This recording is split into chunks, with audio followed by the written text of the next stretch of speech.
Hello viewers, welcome और welcome back to the channel शाह चारो।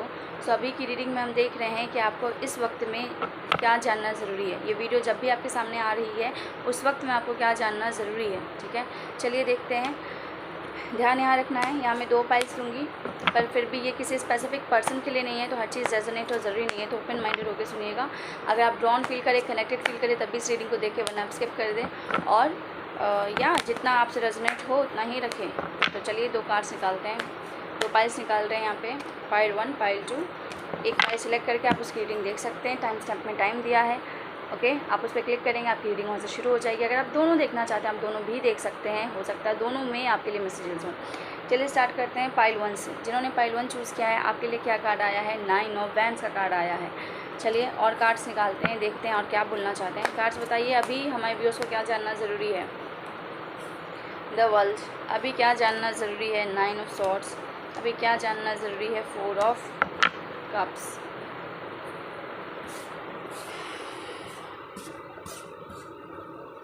कार्ड्स बताइए हमें हमारे पाइल 1 के व्यूअर्स को अभी क्या जानना ज़रूरी है। पाइल 1 के व्यूअर्स को क्या जानना ज़रूरी है? Wheel of Fortune, the empress, 3 of wands. हमारे पाइल 1 के व्यूअर्स को क्या जानना ज़रूरी है? पाइल 1 के व्यूअर्स को क्या जानना ज़रूरी है? The magician. ओके, पाइल 1 जिन्होंने भी सेलेक्ट किया है, तो व्यूअर्स आपको ये जानना ज़रूरी है कि आपका इंतज़ार ख़त्म हो रहा है। आप किसी चीज़ के लिए बहुत समय से वेट कर रहे हैं। आप हो सकता है इस वक्त में काफ़ी अकेले हैं, ठीक है, अकेलापन महसूस कर रहे हैं खुद में, किसी चीज़ का इंतज़ार कर रहे हैं, किसी चीज़ का आपके हक़ में होने का इंतज़ार कर रहे हैं, ठीक है। उसके लिए बहुत चिंतित है कि वो कब आपके हक़ में फ़ैसला हो, कब आपके हक़ में चीज़ें हों, कब आपके हक़ में समय काम करे। आप उसका बहुत बेसब्री से इंतज़ार कर रहे हैं। तो वो समय आपके लिए आने वाला है, समय आपके पक्ष में होने वाला है, ठीक है। आप जिस चीज़ का बहुत समय से इंतज़ार कर रहे हैं, तो ये इंतज़ार ख़त्म हो रहा है और आपका जो समय है वो परिवर्तित हो रहा है। ये जो साइकिल था जहाँ पे आप बहुत समय से पेशेंस बना के बैठे थे, चीज़ों को बहुत ज़्यादा आपको लग रहा था कि आप कुछ कर नहीं पा रहे हैं सिवाय सोचने के, और रात में अपने आप को डिप्रेस करने के आप कुछ नहीं कर पा रहे थे, तो आपका ये टफ़ फेज़ ख़त्म होता हुआ मुझे दिख रहा है। ये भी मुझे दिख रहा है कि इस फेज़ में आपने बहुत इंतज़ार किया है। सेल्फ़ टॉक, आपके सेल्फ़ टॉक इतने नेगेटिव थे कि आप इतना डिप्रेस्ड एनर्जी में जा रहे थे, ये भी मुझे दिख रहा है, ठीक है। बहुत ज़्यादा डिप्रेशन भी फेस कर रहे थे। ये इंतज़ार आपको अंदर ही अंदर मार रहा था, आपको एंग्जाइटी दे रहा था, आपको दुख दे रहा था, आपको पीड़ा दे रहा था। हो सकता है आपके रातों की नींद उड़ गई हो, ठीक है, आप चैन से सो नहीं पा रहे हैं, आप उठ के बैठ जा रहे थे, ठीक है। ऐसी एनर्जी मुझे दिख रही है जहाँ पे कहीं ना कहीं आपको अपने किस्मत पे रोना आ रहा था, अपने डिसीजंस पे रोना आ रहा था, उस पर रिग्रेट हो रहा था, और ये नेगेटिविटी कहीं ना कहीं आपने भी क्रिएट की अपने लिए, ऐसा मुझे दिखता है, ठीक है। अपने आप को जोन में रख के, अपने आप को उस सिचुएशन में डाल के आपने ही अपने लिए एक नेगेटिविटी क्रिएट की है, और फिर आपको काफ़ी ज़्यादा इंतज़ार करना पड़ा है या पड़ रहा है। हो सकता है कुछ लोगों के लिए इंतज़ार 9 महीने का भी हो, ठीक है। तो मुझे ऐसा दिखता है, या 9 वीक्स का हो, 9 वीक्स का हो, मुझे ऐसा दिखता है कि आपका इंतज़ार जो आप कर रहे थे वो ख़त्म होने वाला है। वो टफ़ साइकिल आपकी लाइफ की ख़त्म होने वाली है, आपके हक़ में फ़ैसला होने वाला है, ठीक है। आपकी जो भी टफ़ साइकिल थी वो अब एंड होने वाली है, ठीक है। अब आपको आपकी लाइफ में क्लैरिटी दी जाएगी, अब आपको आपकी लाइफ में एक इमोशनल फुलफ़िलमेंट दी जाएगी, ठीक है।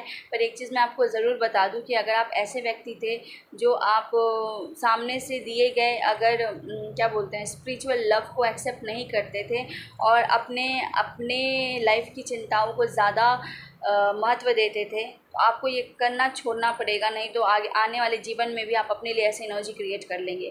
तो आपको अपने इस आदत को छोड़ना पड़ेगा जहाँ पे आप, जो ईश्वर आपको आसानी से सामने से देता है, आप उसको इग्नोर करते हैं क्योंकि आप अपने ज़बरदस्ती के परेशानी में उलझे रहना चाहते हैं, अपने अपने रिश्तों में, नामी रिश्तों में उलझे रहना चाहते हैं। तो ये एनर्जी आपको ख़त्म करनी होगी अगर आप इस फेज़ से निकलना चाहते हैं तो, ठीक है। वैसे आप निकलेंगे, बट आगे के लिए ये गाइडेंस है कि आगे अगर ऐसा आप करेंगे तो आप फिर सेम चीज़ फेस करेंगे। मुझे लगता है कि ये जो सिचुएशन आपकी लाइफ में आई है वो भी इसीलिए आई थी क्योंकि आपने जो सामने से ईश्वरीय आशीर्वाद आपको मिल रहा था उसको आपने इग्नोर किया, अपने लाइफ की चीज़ों को बहुत ज़्यादा प्रायोरिटाइज़ किया, अपने लाइफ के नामी रिलेशंस को, नेम्ड रिलेशंस को प्रायोरिटाइज़ किया, उनसे रिलेटेड इश्यूज़ को प्रायोरिटाइज़ किया, और जो सामने से आपको ईश्वर दे रहा था, जो डिवाइन ब्लेसिंग, जो डिवाइन लव आपको दे रहा था, आपने उसे एक्सेप्ट नहीं किया। आपने ईगो में आके आपने अपने आप को बहुत बिज़ी दिखा के, बहुत ऐसा दिखा के कि मैं बहुत अपने लाइफ का करता धरता हूँ, या मैं बहुत उलझा हुआ हूँ, मेरे पास समय नहीं है डिवाइन ब्लेसिंग्स है, डिवाइन लव के लिए। तो ये चीज़ आपकी लाइफ में क्रिएट हुई है जहाँ इस कारण से, ठीक है। और अगर आपने ये हरकत नहीं छोड़ी तो इसे सेम चीज़, सेम साइकिल रिपीट हो सकती है, जहाँ पे आप खुद को कोसते रहेंगे, डिप्रेस रहेंगे, रोते रहेंगे, परेशान रहेंगे, ठीक है। ओके, किसी गलत फैसले ने आपको इस मोड़ पे लाके खड़ा किया है, ठीक है। सो व्हील ऑफ फॉर्चून बताता है जिसके कारण आप बहुत ज़्यादा निराशा के शिकार हुए हैं, हताशा देखी है आपने, डिप्रेशन देखा है आपने, एंग्जाइटी देखी है आपने, नेगेटिव सेल्फ टॉक देखा है, खुद की गलतियों पे क्या बोलते हैं उसको, खुद की ही गलतियां गिन रहे थे आप, ठीक है, उसी पे रिग्रेट कर रहे थे, ऐसा मुझे दिखता है। तो या आपके लिए समय परिवर्तित किया जा रहा है, ठीक है। आपकी लाइफ में क्लैरिटी दी जा रही है चीज़ों के लिए कि क्या क्या सही है आपके लिए, क्या करना चाहिए आपको आने वाले जीवन में, ठीक है। अगर ये टेंडेंसी आपने अपनाई हुई है कि आगे से मिल रहे ईश्वरीय ब्लेसिंग्स को आप अपनाते नहीं हैं, उस समय आप भाव खाने लगते हैं, अपने आप को बहुत बड़ा दिखाने लगते हैं, तो ये आपको छोड़ना पड़ेगा अगर आप अपने जीवन में सुख शांति चाहते हैं, वरना ज़िंदगी भर ऐसे ही रोते रहेंगे आप, ठीक है। तो आपके हक में फ़ैसला देने वाला है ईश्वर आपके लिए, आपको आगे का मार्गदर्शन दिखा रहा है, रास्ता दिखा दिया है ईश्वर ने, यह दिखा रहा है कि क्या सही है आपके भविष्य के लिए, क्या आपको चुनना है आपके भविष्य में, ठीक है। और आपके भविष्य में मुझे दिखता है कि आपको डिवाइन लव दिया जा रहा है, एक लविंग इन्वायरमेंट दिया जाएगा, या फिर कोई व्यक्ति, एक ऐसा व्यक्ति जो आपको प्यार से भर दे, ऐसा व्यक्ति आपके जीवन में दिया जाएगा ये टफ फेस ख़त्म होने के बाद। पर आपको उसकी इम्पोर्टेंस समझनी पड़ेगी, अगर आप नहीं समझते थे तो, ठीक है। आपको उसकी इम्पोर्टेंस समझनी पड़ेगी, तभी आप अपने जीवन में अबंडेंस महसूस कर सकेंगे या कर पाएंगे। अगर आप इग्नोरेंस में रहेंगे या रहेंगी तो आप कभी उस डिवाइन लव को महसूस नहीं कर पाएंगे जो ईश्वर आपके जीवन में भेजने वाला है, ठीक है। तो आपके इस टेंडेंसी को आपको हटाना होगा, ठीक है। आपके इस इग्नोरेंट बिहेवियर को आपको हटाना होगा, ठीक है। कहीं ना कहीं ज़बरदस्ती ईगोइस्टिक अप्रोच, अपने आप को बड़ा दिखाने के लिए आप ये चीज़ें कर देते हैं, जानबूझ के भी कर देते हैं, ऐसा मुझे दिखता है, ठीक है। तो आपकी लाइफ में divine love, divine care, divine blessings, ठीक है, नर्चरिंग एनर्जी दी जा रही है ईश्वर की तरफ से। तो आपको उसे एक्सेप्ट करना है, आपको ये दिखा दिया गया है कि आपके लिए क्या है, क्या करना चाहिए आपको, क्या सही है आपके लिए, ये रास्ता आपको दिखा दिया गया है। कल आपका भविष्य कैसा, कितना सुनहरा या कितना अच्छा हो सकता है, ये भी दिखा दिया गया है आपको, ईश्वर द्वारा मार्गदर्शन दिया गया है। तो अगर आप ऐसा चाहते हैं तो अपना इग्नोरेंट बिहेवियर छोड़िए, ब्लेसिंग्स को एक्सेप्ट करना शुरू कीजिए ताकि आपकी लाइफ में अबंडेंस आ सके, ठीक है व्यूअर्स। ये है आपकी रीडिंग पाइल 1। चलिए एक मैसेज यहाँ से निकालते हैं फेरी डेक से, देखते हैं क्या मैसेज आता है। Prince of summer, falling in love suddenly, being swift of your feet, the need to stay grounded during a very emotional experience, romantic affair। देखिए, जैसे मैंने आपको बोला कि हो सकता है आपके जीवन में ये जब टफ साइकिल कंप्लीट हो, आपको एक फेमिनाइन या डिवाइन नर्चरिंग लविंग एनर्जी दी जाए, बहुत बहुत प्योर लव आपकी लाइफ में भेजा जाए, और अगर आप फिर इसी बिहेवियर में आएंगे तो नहीं चलेगा, ये चीज़ फिर से आपसे छीन ली जाएगी और सेम साइकिल रिपीट होगी। तो आपको कहा जाता है कि अचानक आपके जीवन में आपको बहुत ज़्यादा डिवाइन लव देखने को मिल सकता है, या अचानक ईश्वर आपकी लाइफ में डिवाइन लव भेज सकता है, ठीक है। तो आपको ग्राउंडेड रहने की ज़रूरत है, इस ऊर्जा में आने की आवश्यकता नहीं है, ओवरवेल्म्ड होकर इंटिमिडेटेड फील करने की ज़रूरत नहीं है। आपको अपने आप में ग्राउंडेड रहना है कि आप इस डिवाइन लव को महसूस कर पाए, एक्सेप्ट कर पाएँ, ठीक है। क्योंकि ये बहुत ओवरवेलमिंग हो सकता है आपके लिए अगर आप बहुत ज़्यादा प्रैक्टिकल इंसान हैं। तो अगर आप अपने आप ग्राउंडेड नहीं रखेंगे, अपनी एनर्जी में नहीं रहेंगे, ग्राउंडेड नहीं रहेंगे अपनी एनर्जी में, सो आप फिर से जो है रन कर जाएंगे अपनी डिवाइन ब्लेसिंग से। तो आपको बोला जाता है ग्राउंडेड रहिए, क्योंकि अचानक से आपकी लाइफ में divine love, divine blessing, nurturing care आपको भेजा जाएगा। कोई बहुत ऐसा व्यक्ति जो आपके जीवन को प्यार से भर दे, ऐसा व्यक्ति आपको भेजा जाएगा आपके जीवन में। तो आपको ग्राउंडेड रहना है, भागना नहीं है डर से, एक्सेप्ट करना है ब्लेसिंग्स को, ठीक है। आपको अपनी ऊर्जा पे काम करना है। आप डर के भाग जाते हैं, तो अगर ऐसा आप करते हैं तो आपकी एनर्जी बैलेंस नहीं है। आपको एक्सेप्ट करना सीखना होगा प्योर लव को, डिवाइन लव को आपको एक्सेप्ट करना सीखना है। और वो जब तक आप अपनी ग्राउंडिंग नहीं करेंगे, अपनी एनर्जी को इंटरनली बैलेंस नहीं करेंगे, रनिंग फेज से भागना छोड़ेंगे नहीं, ये साइकिल इसलिए रिपीट होती है क्योंकि आप बार बार रनिंग फेज में चले जाते हैं, ठीक है।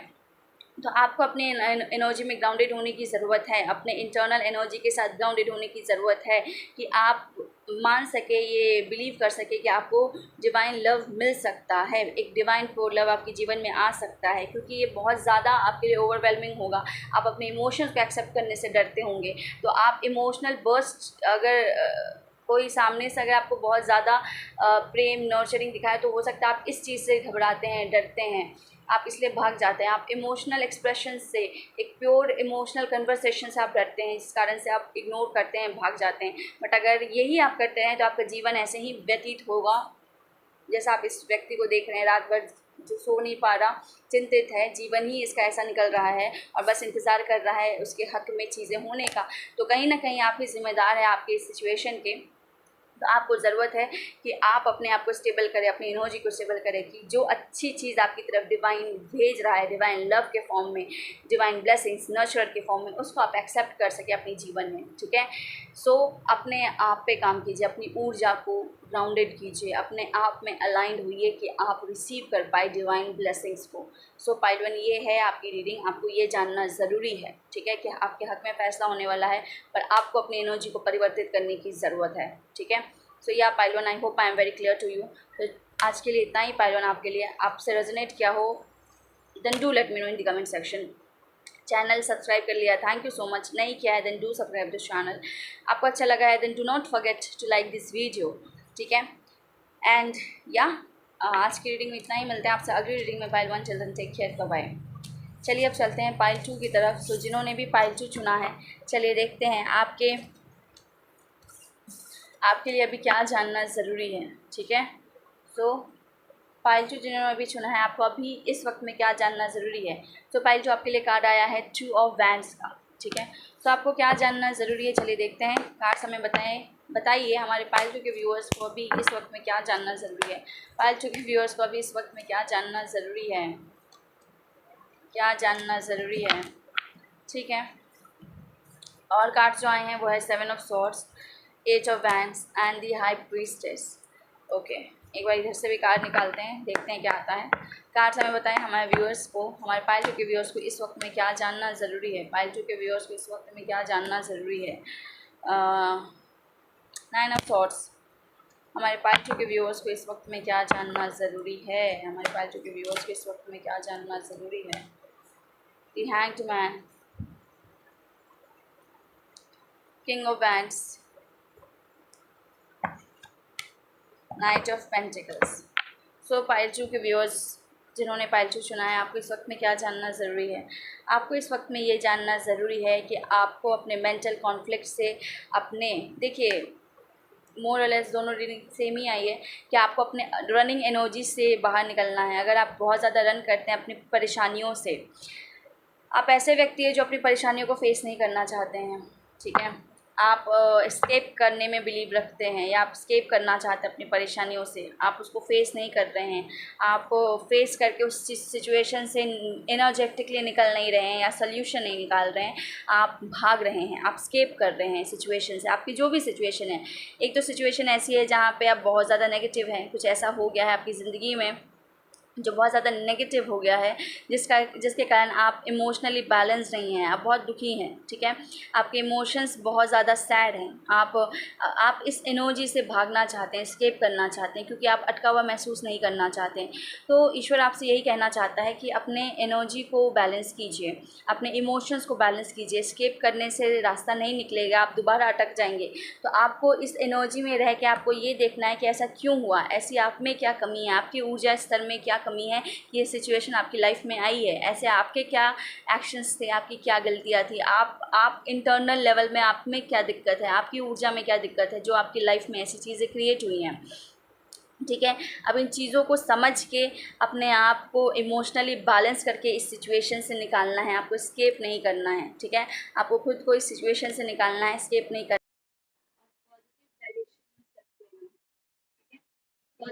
में आपको स्टेप्स लेने हैं ताकि आप सही रास्ते पे आगे बढ़ सके, सही दिशा में आगे बढ़ सके और अपने जीवन में एक पॉजिटिव आउटकम क्रिएट कर सके, स्ट्रॉन्ग एक्शन ले सके। रनिंग फेज से बाहर निकलना है, चीज़ों को, लोगों से चालबाजी मत कीजिए ना, खुद से चालबाजी कीजिए। ठीक है, आप चालबाजी करके, चालाकी करके अपने आप के साथ अन्याय नहीं करेंगे। अगर आपको ऐसा लगता है कि आप खुद को बेवकूफ़ बनाएंगे या अपने इमोशंस से डील ना करके वहाँ से निकल जाएं किसी तरह बच के, अपना ध्यान भटका के, तो ये ज़्यादा दिन चलेगा नहीं। ठीक है, आपको खुद के इमोशंस पे काम करने की ज़रूरत है, खुद को बैलेंस करने की ज़रूरत है। अगर आपने कोई चालाकी की है, किसी के साथ गलत किया है, तो आपको अपने पश्चाताप करने की ज़रूरत है। ठीक है, आपको सही डिसीजन लेने की ज़रूरत है, आपके एनर्जी लेवल पे काम करना है, आपको अपने आप को इमोशनली बैलेंस करना है ताकि आप अपने जीवन में आगे बढ़ सकें। ठीक है, अगर आप ऐसा करेंगे तो आप खुद में एक इंट्यूटिवनेस महसूस करेंगे, आपको अपने आप आगे का रास्ता दिखता जाएगा कि क्या सही है, क्या गलत है, और आप एक अच्छे पोजीशन पे पहुंच सकते हैं, एक अच्छे ओहदे पे जा सकते हैं। आपकी ऊर्जा जो है बिल्कुल क्लीन हो सकती है, प्योर हो सकती है, जिसके कारण जो चीज़ें रुकी हुई है आपके जीवन में, अभी तक हुई नहीं है, जिसको होने में काफ़ी समय लग गया है, वो आपके जीवन में आ सके। ठीक है, सो आपको प्योर एनर्जी में आना है, अलाइनमेंट में आना है, अपने इमोशंस के साथ भागना नहीं है, रनिंग फेज में नहीं रहना है, ना ही अपने इमोशंस से, ना ही किसी सिचुएशन से उसको फेस करके वहाँ से निकलिए, सिचुएशन को फेस करके सॉर्ट आउट करके वहाँ से निकलिए। ठीक है, एस्केपिज़म दिखा रहे हैं, आप भाग रहे हैं अपने आप से, दूसरों से, दूसरी की चीज़ों से, अपने आप की मेंटालिटी से, अपनी बातों से। हो सकता है आप बहुत ज़्यादा इमोशनली डाउन फील कर रहे हैं, फिर भी आप अपने आप को ज़बरदस्ती उलझा रहे हैं कि आपको अपने दुख को फेस ना करना पड़े।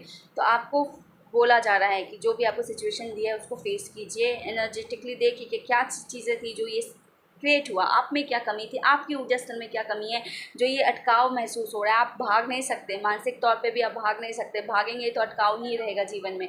अगर आपको अपने जीवन को स्मूथ करना है, जीवन में आगे बढ़ना है, तो आगे बढ़ने के लिए आपको डील करना है अपने ही स्टक भागने वाले इमोशंस से, एनर्जी से। आपको अपनी एनर्जी को अलाइन करना है, अपने आप को प्योर करना है। ठीक है, जिससे कि जो चीज़ें अटकी हुई हैं, जो आपकी लाइफ में हो नहीं पा रही हैं, वो आपकी तरफ आ पाएँ। ठीक है, और ये कहीं न कहीं आपके इमोशनल इम्बैलेंस के कारण ही हो रहा है, आपके भागने की टेंडेंसी के कारण। आप अपने आप के प्रॉब्लम से भाग रहे हैं, आप अपने इमोशन से भाग रहे हैं, आप अपने दुख से भाग रहे हैं, आप किसी व्यक्ति से भाग रहे हैं, आप मानसिक तौर पे भाग रहे हैं। ठीक है, और वो मानसिक कहीं न कहीं आपके इमोशन से जुड़ा हुआ है। ठीक है, वो व्यक्ति आपके इमोशंस, ये जो भागना है ना, वो कहीं न कहीं आपके इमोशंस से ही जुड़ा हुआ है। तो जब आप ये करेंगे तो आप लाइफ में आगे के लिए एक इमोशनल फुलफिलमेंट क्रिएट कर सकते हैं, एक इमोशनल बैलेंस क्रिएट कर सकते हैं। ठीक है, आपको फेस करना है खुद को, आपको बैलेंस करना है खुद को, ताकि जो चीज़ें रुकी हुई हैं, बहुत समय से अटकी हुई हैं, आप जिस चीज़ का बहुत समय से वेट कर रहे हैं, आप नेगेटिव हो गए हैं उसको लेके कि ये चीज़ें नहीं हो रही है, कब होंगी, जो भी है, ये कुछ भी हो सकता है, जॉब हो सकता है, शादी हो सकता है, कुछ भी हो सकता है ये। ठीक है, तब वो चीज़ आपकी लाइफ में आएगी। ठीक है, आपका एस्केपिज़म, आपका रनिंग बिहेवियर आपकी लाइफ में ये सारी चीज़ें इसने क्रिएट की हैं। सो फेस कीजिए इसे खुल के और फिर उसको काम कीजिए उस पर। ठीक है, सही से काम कीजिए, उसको प्योर फॉर्म में लाइए, उस अपने आप को प्योर फॉर्म में लाइए, अलाइनमेंट में लाइए, अपने लाइफ की समझिए कि क्यों हुआ, कैसे हुआ, आपकी कमी को देखिए। तभी वो चीज़ जो है जिसका बहुत समय से इंतज़ार कर रहे हैं, जहाँ पे एक नेगेटिव एनर्जी क्रिएट हो गई है, जो उस चीज़ को आपकी लाइफ में आने से रोक रही है, वो आपके जीवन में आएगी। ठीक है, चलिए गाइडेंस निकालते हैं आपके लिए। पाइल 2, हमारे पाइल 2 के लिए गाइडेंस बताइए, पाइल 2 के लिए गाइडेंस बताइए। यूनिटी, मैंने बोला ना, आप अपने आप से भाग रहे हैं, आपको अपने आप के साथ यूनियन में आना है, आपको अपने आप के साथ बैलेंस होना है, अपने इमोशन और अपने माइंड दोनों को एक्सेप्ट करना है। भागेंगे तो चीज़ें काम नहीं करेगी। Do the right thing for the right reason, compare traditional versus new approaches to see which works for you, spiritually minded community. देखिए, आपके लिए जो काम करता है आपको उसको मानना है, ज़बरदस्ती का कोई किसी का थोपा हुआ मानने की ज़रूरत नहीं है। लोगों ने जो लिखा है वो उनके हिसाब से है। आपके हिसाब से आपको बैलेंस करने के लिए जो तरीका बैठता है आप उसको अपनाइए। वो नया हो सकता है, वो पुराना हो सकता है, मायने नहीं रखता। जो आपके लिए काम करे आपको बैलेंस में लाने के लिए, ठीक है। आपकी ज़िंदगी है, आपका एक्सपीरियंस अलग है, आपका तरीका अलग होगा, ठीक है। पर आपको उठाना खुद के ऊपर है, अपने दिल दिमाग को बैलेंस करके। आप भाग नहीं सकते खुद के, ना भावनाओं से ना दिमाग से। तो बैलेंस कीजिए। हो सकता है आपका थॉट आपको बहुत परेशान कर रहा है, बैलेंस कीजिए, ठीक है। क्योंकि आप अपने आप को फेस नहीं करना चाह रहे, बैलेंस कीजिए। और अपने बैलेंस सेल्फ के साथ जब आप आगे बढ़ेंगे तभी आप आगे बढ़ पाएंगे जीवन में। और यहाँ पे मायने नहीं रखता कि ये तरीका सही है, ये तरीका गलत है। कोई तरीका सही गलत नहीं है, जो आपके लिए काम करे। हाँ, पर किसी और का नुकसान नहीं होना चाहिए, ठीक है। किसी तरीके में किसी और का नुकसान नहीं होना चाहिए। आप कोई भी तरीका अपनाएं जो नया है, जो पुराना, जो आपके लिए काम कर जाए, आप वो अपना के अपने जीवन में आगे बढ़े, एक बैलेंस लाएं।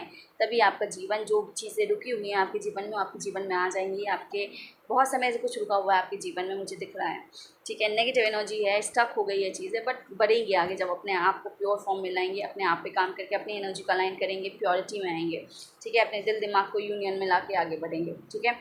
और ये मत सोचिए कि लोग क्या कहेंगे, ये तरीका सही नहीं है। जो तरीका आपके लिए काम कर रहा है, जो किसी का नुकसान नहीं कर रहा है, जिससे किसी और का नुकसान ना हो, वो तरीका सब सारे तरीके सही हैं। आपको बदलाव की ज़रूरत है, आपको अपनी ऊर्जा में बदलाव की ज़रूरत है पाइल2। सो या पाइल2, आई होप ये आपसे रेजोनेट किया हो। अगर कर रहा है then do let me know कितना कर रहा है, ठीक है। एंड या आज की रीडिंग में इतना ही। सो या thank you so much. You need emotional balance with in your self. आपके दिल दिमाग को आपको बैलेंस करना है, ठीक है। एंड फॉरगेट अबाउट कि लोग क्या कहेंगे या वर्ल्ड क्या कहेगा। आप किसी का गलत नहीं कर रहे हैं तो इसमें कुछ गलत नहीं है। आप अपने आप को बैलेंस कीजिए, ठीक है। जो तरीका आपके लिए काम कर रहा है विदाउट हार्मिंग एनीवन, आप उसके नए तरीके से, पुराने तरीके से, जैसे आपसे काम कर रहा है, you need to come in alignment with your self in your pure form for things to work in your favour. So या बहुत पेशेंस रखा है आपने, हो सकता है स्टिल चीज़ें काम नहीं कर रही हैं तो आप रन कर जा रहे हैं, ये भी हो सकता है। So that's all for today पाइल2। Work on your emotions, work on your emotional balance, ठीक है। Make your mind and heart come to the same place, ठीक है, as a balance, at a union, at unity. So या that's all for today पाइल2। आपने channel subscribe कर लिया then thank you so much. और अगर नहीं किया then do subscribe this channel. जितना भी रेजोनेट करा मुझे ज़रूर बताएं। अगर आपको ये वीडियो अच्छी लगी है then do like this video. And या आज के लिए इतना ही, मिलते हैं आपसे अगली रीडिंग में। Take care, bye bye.